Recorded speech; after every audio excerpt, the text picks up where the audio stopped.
In the 1980s, Major League Baseball got hit with a massive scandal. A substance took over the entire league, and it wasn't steroids. One player beat up a mascot, then planned to kill a general manager because he was on cocaine. This guy says that his team lost a World Series because his team was on cocaine. He also says his team lost because they were on cocaine. Then went to another team, and they were also on cocaine.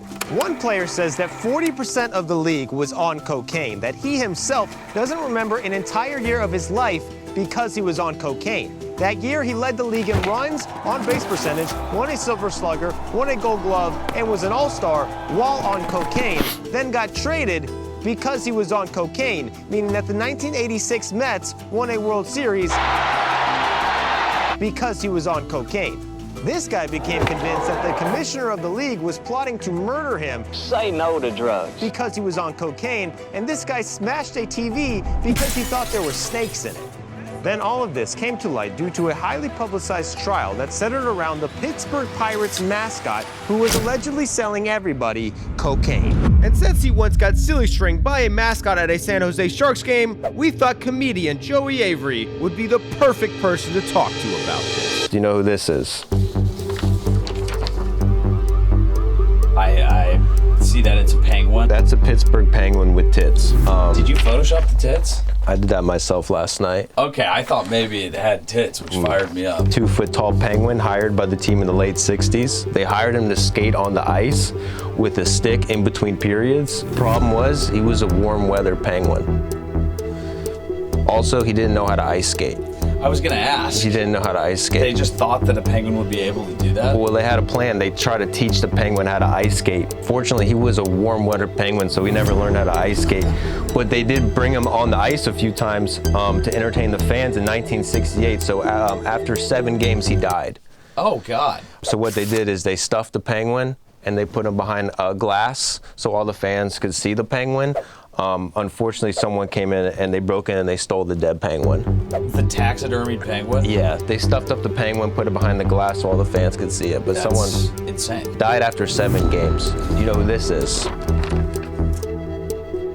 Looks like a pirate mascot there. This is the Pirates Buccaneer with tits.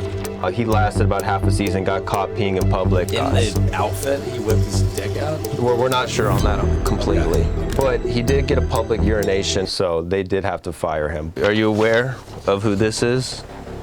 I am not. This is the pirate parrot with tits. The 1979 Pirates, all right, they had a closer. He pitched with sunglasses at night. They had a pitcher named Horseface. They had a player on the team named Blink. This guy would get nervous, twitch. He'd blink a lot, twitch all game. They had a guy named Crazy Horse who said, quote, "I play better when I'm bleeding." This was the first team in MLB history to allow players to wear earrings. 18 different uniform combinations. MLB had to ban their hats. They were sticking stars on their hats every time they did something good. Had to ban it. The owner said they were missing one thing, a mascot. They said, "We're looking for someone over 5 feet 8 inches tall who's slightly insane." They hire a guy named Kevin Koch. They sent him off on a private jet to go get the mascot in spring training 1979 for $25 a game. Why didn't they keep this? Like, this is awesome. I feel like they're such a boring franchise now. Well, unfortunately, what happened was the Pirates started selling coke to the entire team. Greatest Pirate season in history. This team is a sensation. They win 98 games, come back 3-1 to win an iconic World Series. Instantly, the Pirate Parrot, celebrity, all right? And this is 1979. This was the time to party, bro. There's a guy named Marvin Barnes, NBA star. He admitted to doing coke on the bench while playing the Celtics. One time he had a flight that was going from Eastern time to Central time. Confused that the landing time was earlier than the departing time, he refused to go on the plane saying, quote, "I ain't getting on no time machine." That's awesome. That guy's awesome, dude. We need more of those guys. He's like the lady who was like, "That motherfucker on here isn't real." Not real. And then I think she got famous and went on Barstool or something. Exactly, it worked out for him, not him. This guy arrested for stealing porn videos in the 90s. Ahead of his time. Now porn videos are free. Maybe he time traveled after all. And we got Eddie Fast Jordan, 1980 offseason, NBA player, gets arrested for cocaine.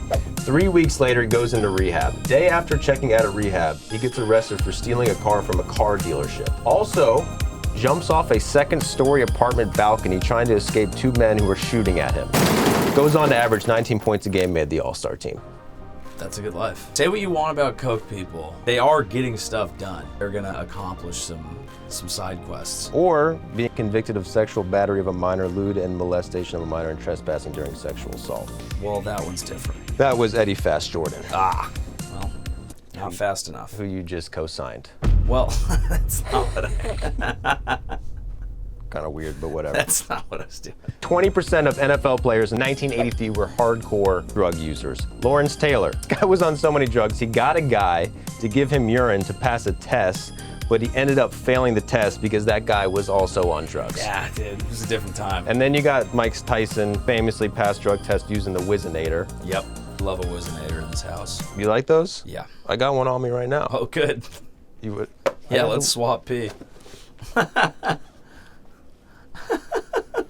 We got the. Oh my God! I did not think you were gonna back that up. So what you did? You've had that on you since you picked me up and drove me here? All day. This product advertised as a wet sex simulator intended to promote simulated male urination. That's what it's for, but really it's just for drug tests. Most consumers purchase the device to fraudulently defeat drug tests. Yeah. According to Wikipedia. Comes in white, tan, Latino, brown, Yeah. black. I think you made the right choice color-wise. 1979 Super Bowl. A player played with an inhaler with liquefied cocaine tucked into his pants and hit it during the game. Also forced a fumble. See? Mm-hmm. It's got to help a bit. I don't think athletes in this day and age would do it because there's too much like science and data. Analytics. Recovery. Yeah. Bullshit. It's taking the vibe out of ball. What's the worst that could happen? Well, probably death. Yeah, eventually this guy got 4 years in prison for stuff too bad to even talk about. Throw it out there. Partaking with a 17-year-old paraplegic, pulling a gun on a 15-year-old, and was sentenced to 4 years in prison. Got out of prison, won the lottery, $28 million. Wow. Well, that is unbelievable. All worked out in the end. I was about to call him spineless, but that was his partner. 1972, 1.5% of the population was on blow. The number was nearly 5 times higher just 5 years later in 1977, 5.2% of the population. Usage doubled in 1 year. 1983 to 1984, 52% increase in coke. By 1985, people ages 18 to 25, 28% had used it. But there was one guy who didn't like it. Reagan. 2 guys. Okay. He goes by the name Whitey Herzog, Korean War veteran. How many Koreans' last word was "Here comes Whitey," and they didn't even know they were right?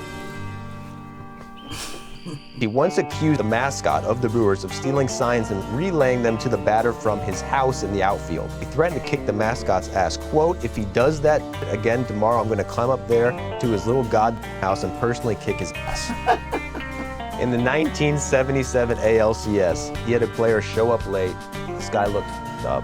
Guy makes a terrible error, drops an easy pop fly. He finished second in MVP voting, was the second best player in baseball 2 years later, sent away for 35 grand. Herzog became convinced and publicly said they lost the World Series that year because his team was on cocaine. So he goes on this rampage, like this guy hates cocaine, cost him a World Series. He eventually leads Kansas City, goes to St. Louis, finds out the entire team also on cocaine. He says 11 of his players that he can prove are, quote, heavy users. He believed Montreal was the worst city. He would purposely fly his team into Montreal the day of the game so the team would be sober for at least 1 out of the 3 games. According to Herzog, when they were playing in Montreal, one of his pitchers hit a player that he described as the biggest drug dealer in the league. So his pitcher hits this batter. One of his own players comes in, curses out the pitcher because the pitcher just hit his drug dealer. It isn't confirmed, but little research would have you to believe this was probably first baseman Keith Hernandez. This guy won MVP, led the league in batting average, on base percentage, one of the best defensive first basemen of all time. He had 7 hits and 8 RBIs in the 3 important games of the year, won the Cardinals a World Series. 2 years later, Whitey Herzog trades him. Because of the coke? Because of the coke. Herzog traded this guy for 2 relief pitchers who had ERAs over 4.5. Traded him for an MVP. The Mets just got Keith Hernandez for nothing because Whitey Herzog knew he was on blow. From 1980 to 1985, nearly every single player they traded, this is according to him, was because he believed they were doing cocaine. Larry Sorensen was an all-star, second lowest ERA of the team. Herzog trades him. A few years later, this guy's suspended for drugs. He trades Donnie Moore, Doug Bear, David Green, all rumored to be connected to drugs in some small capacity. One even ends up shooting his wife and himself years down the line. Had to add that. In what order? Just kidding. He also got guys like Gary Templeton, all right? He led the league in hits, two-time All-Star, won a Silver Slugger by age 24. According to at least one teammate, was a user. In the first inning of a game, Templeton struck out on a drop third strike. Instead of trying to run the first, he just goes back to the dugout, gets booed for not hustling, all right? He responds by slapping his left hand under his armpit. Next time he gets to the on-deck circle, it's booed. Turns towards the fans, grabs his crotch, gets ejected, then clutches his genitals again, flicks off the crowd. According to Templeton, the fans were calling him racial slurs, which is why he did all this. Anyway, Whitey Herzog comes out of the dugout and grabs this guy, drags him off the field. Templeton immediately enters treatment for depression. No one believes it. Everyone's like, this guy's on drugs. Herzog trades him a few months later. You got Lonnie Smith, second in MVP voting in 1982, led the Cardinals to a World Series, then gets hooked on drugs. According to him, had socks with pockets in them. So he could have coke in his socks during games. This guy apparently lost 20 pounds in a month, spent $60,000 on coke. One game, the Philly Fanatic was messing with him. He gets mad and attacks the Philly Fanatic, breaks both the Fanatic's ankles. Before the game, goes out into the field, gets booed by the fans, starts egging him on. The fans start throwing shit at him. Umpire didn't eject him, but pleaded the manager, get this guy out of the game. This is terrible. Yeah. Herzog says, no, he's staying in. According to him, quote, I didn't care about the game. I didn't care about anything. I just was in a hurry to get the game over with so I could start using again. He did go home after that game. 4 8-balls in one night, 14.5 grams. Shows up to the next game after 36 hours of zero sleep. Breaks down, tells Whitey Herzog he needs help, goes to rehab. Herzog trades him a year later. Herzog basically dissolves the coke team. But this is an issue across the league. You got a guy named Daryl Porter, finished 9th in MVP voting while doing a gram a day. Also climbed into the crowd and beat up a heckler. We're not sure if that's connected to his drug use. Yeah, we are. We are. There's no way to know. He eventually got so paranoid he was convinced the commissioner was trying to sneak into his house in order to ban him from baseball. So he would stay up all night with a shotgun and billiard balls waiting for the commissioner of baseball to enter his house. In a 1980 survey, it's released that 10 to 12% of MLB is using Fergie Jenkins, one of the best pitchers in the league, gets arrested at the stadium for it. 2 Dodgers went to rehab for it. Padres player gets arrested that season. Commissioner banned 2 players and suspended 3 in 1983. Pascual Perez went to prison for 3 months in the Dominican Republic in 1984. Everyone knows, at this point, this is becoming a issue. Everyone's on coke. Everyone's getting arrested, getting suspended. This needs to stop. And all of this is coming from one guy, the Pirate Parrot. He was selling to the whole league? The whole league. Not really, they just kind of try to pin it on him, honestly. Oh, really? It's not all they just scapegoated him? No, I mean, the Pirate... I didn't know if he was like the main dealer. Rob Scurry. This guy tore apart a television because he thought there were snakes in the TV. Says he fell asleep 20 to 25 times in the bullpen in 1983. Fell asleep while standing up in batting practice. Left the game early to buy did 15 to 20 grams in 2 days, then was placed on the disabled list the next day. Yeah. Nose. Almost died 3 times that year and spent $100,000 a year on blow. What a relief to find out that there's no snakes in the TVs. And when you finally get in there, you're like, oof. God. Imagine if there actually was one. Well, that's why you gotta check. During this process, becomes friends with the Pirate Parrot. The Pirate Parrot became like a local celeb. He's going to the club. Everyone knows him. Had a bunch of connections to coke dealers. He starts helping Scurry get drugs. Unfortunately, Scurry was getting investigated by the FBI. He tells the FBI everything. Pirate Parrot is like the first guy he tells on. So the Pirate Parrot starts wearing a wire for the government. A few months later, federal indictment, 7 people implicated. a team photographer, a guy who was doing catering for the Philly, the mascot for the Pittsburgh Pirates, and 4 other people who had allegedly given stuff to MLB players. No MLB players are getting prosecuted. In exchange for the players giving them all this information and evidence they needed to put these 7 people in jail, they give the MLB players immunity. Now this is America. You find out a bunch of rich and powerful people are doing something illegal, so you investigate. In the course of your investigation, you pin a bunch of working class people who were trying to help out, and then you give the actual rich and powerful people immunity and just throw the poor people behind bars. Exactly. And the public was feeling the same way at the Yeah, time. it was like, right? look, you're not going to take out our 3-hitter. You know what I mean? But if Consuelo was giving him a bag to dip into, kick off. Not so fast, my friend. Okay. There's a lawyer. Lee Corso was not what I was expecting. He's representing the Phillies caterer. He is the one guy who's like, I'm taking this trial. Says, quote, MLB is on trial, and forces a bunch of these players to go in front of a grand jury and testify. Worst case scenario for MLB. What comes out of this is some of the most insane stories baseball's ever heard. Do you know who this is? Oh, no. That's Dave Parker without tits. Ripping a cig in the dugout? Sigs in the dugout, man. This is when men were men. He was swinging a sledgehammer in the on-deck circle. Bring that back. He would wear a pink hat and purse. He wore a Star of David. You a black Israelite? He would wear a Star of David because he said his name is David and he's a star. That's so tight.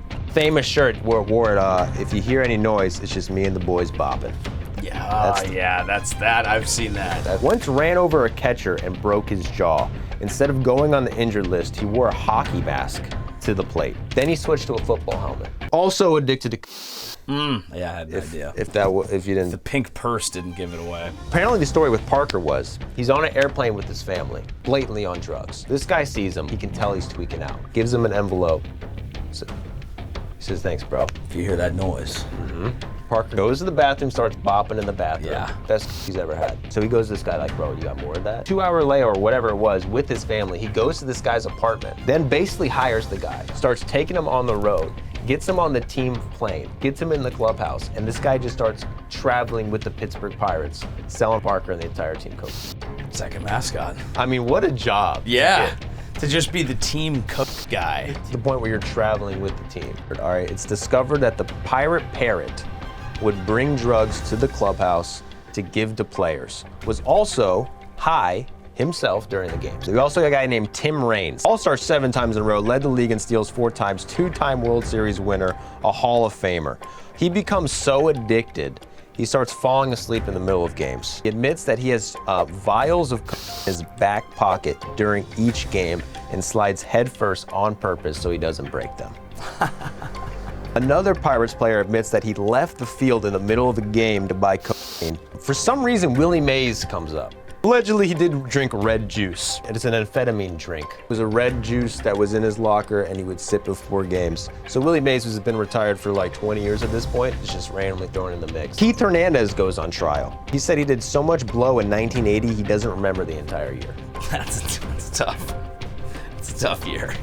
I've lost a night or two. Not 365. He was like one of the best players in the league that year. Estimates that 40% of the league is doing coke.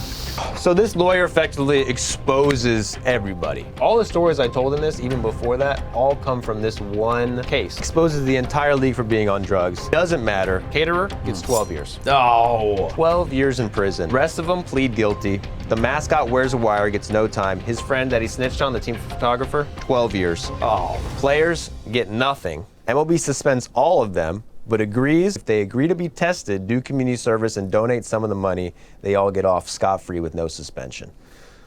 And that's why if you do coke, you better be talented. There you go.